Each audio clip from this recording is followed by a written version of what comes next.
Ignace Berthaud, les révérends pères concélébrants, chers membres de la famille, mesdames, messieurs, nous voici réunis en ce jour sombre, le cœur chargé de peine, pour rendre un dernier hommage à un homme dont l'existence fut une lumière dans l'obscurité et l'ignorance, Maître Edouard Seyd.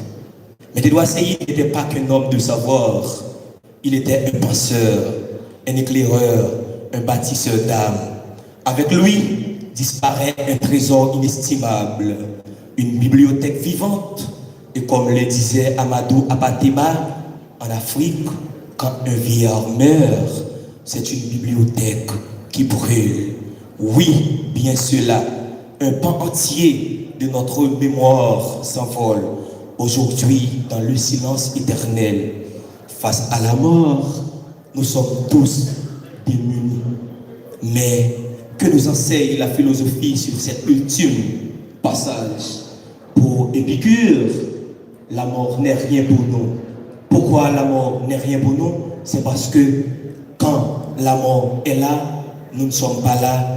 Quand nous sommes là, la mort n'est plus. Cette pensée se veut apaisante, mais elle n'efface pas la douleur de perdre un homme d'une telle envergure. Pour nous, Maître Edouard Seyd était bien plus qu'un érudit. Il était un exemple de sagesse, une force tranquille, un guide silencieux dont la seule présence imposait le respect.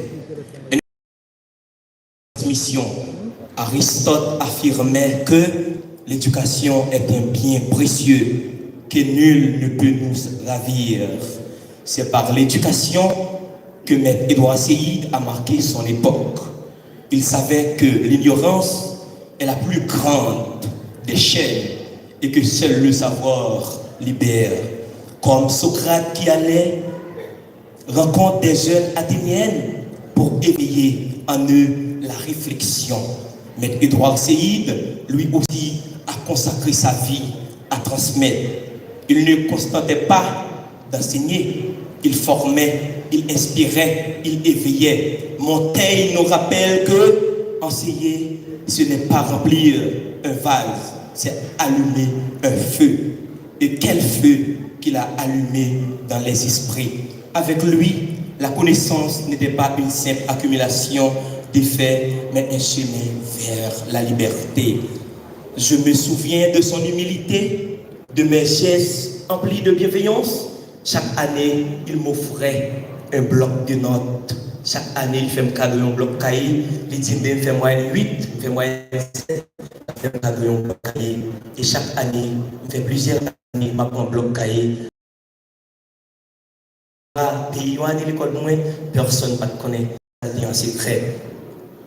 L'invitation à écrire, à penser, à bâtir mon propre savoir, ce geste résonne en moi comme une exhortation socratique. Connais-toi toi-même. Par cet acte, il nous rappelait que l'écriture, une trace, un legs, un combat contre l'oubli, le silence et l'éternité. Mais aujourd'hui, il n'est plus. Comme le disait Heidegger, l'homme est net pour la mort.